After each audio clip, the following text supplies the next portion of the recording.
Hello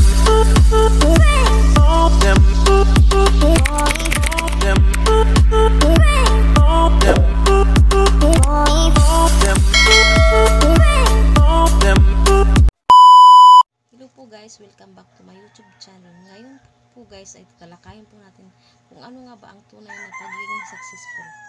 Yung pagiging successful ba na para sa'yo na yung mayroon kang magarang sasakyan, maraming pera, at nakatira ka sa malaking bahay.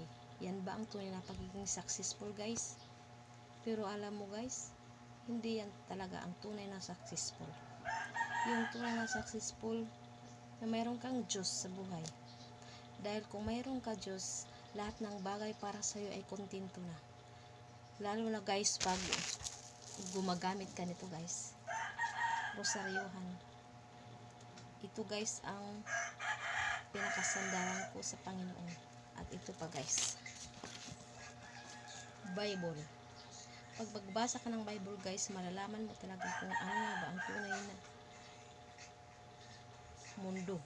Kung ano nga ba ang totoo tungkol dito sa mundong ginagalawan natin. Dahil alam mo guys, lahat ng bagay sa mundo ay pansamantala lamang. Lahat ng ito ay kayang mawala. Lalo na pag kung itinakda ng Panginoon na mawalang lahat sa iyo. Pati buhay mo, ihiram lang din naman yan sa Diyos eh. Sabi nga nila, huwag mong ipagmalaki ang lahat ng bagay sa mundo dahil ang lahat ng yan ay pansamantala lamang.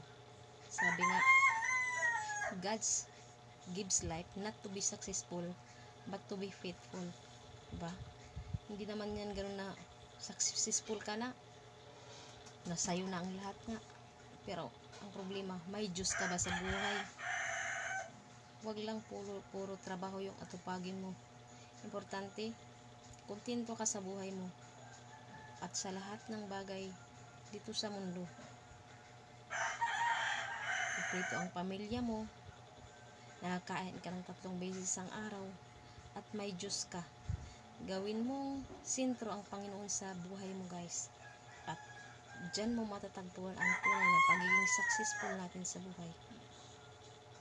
Kahit na anong problema dumating sa iyo, sabi nga nila, ang pagsubok ay binigay ni Lord para gawin kang malakas, hindi para gawin kang mahina. Kahit nga ako, di ba? Kontento na ako sa buhay ko. At syempre, sinasamahan natin yan ng dasal. Dahil lahat ng pangyayari dito sa mundo ay may dahilan, at yan ay pinagkaloob sa atin ng Diyos. Kung anumang mga grasya na binigay ng Diyos sa'yo, magpasalamat tayo sa Panginoon dahil yan ay binigay niya sa atin. Ang lahat dito sa mundo ay binigay niya sa atin guys. Kaya huwag kang mapagmalaki nga. Marami ka ng pera, nakatira ka sa magarbong bahay, sa mansyon, at may mga sasakyan ka, may mga cellphone, lahat na lang guys. Pero hindi mo alam kung ano talagang totoo. Ako, mas maganda talaga guys, magbasa kayo ng Biblia. Dahil dyan mo malalaman kung ano nga bang totoo tungkol dito sa mundo natin guys. Kung tungkol sa mundong ginagalawan natin. Simple lang ng buhay guys. Importante, may bahay ka na uuwian, matutulugan, matutirhan. At nakakain kayo ng 3 beses ang araw. Sabi nga nila, huwag mong hangarin ang mga bagay na hindi mo kayang abutin. Dahil pinapaboran ng Diyos ang mga tao na minamaliit, yung mga tao na mahirap. Oo, mahirap nga sila, pero mayaman naman sila sa Panginoon. Yan ang tunay na kayamanan guys. Huwag mong ipagmayabang o pinagmalaki ang mga naabot mo sa buhay mo. Isipin mo ng lahat yan ay pinagkaloob sa atin ng Panginoon. Yan guys ang tunay na pagiging successful. Magbasa ka ng Biblia para malaman mo ang totoo talaga. Kung lahat ng tao ay nagbabasa ng Biblia at alam nilang totoo, siguro ang lahat ng mundo ay mapayapa. Kung may problema na dumating, daanan mo lang, wag mo daw tambayan. Dahil ang lahat ay lumilipas lamang. Ang problema ay natural lang, guys.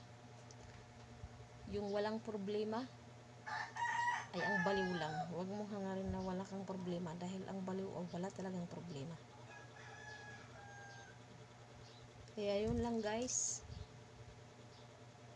Maraming salamat sa lahat na mga nag-sub sa akin. Hanggang sa muli.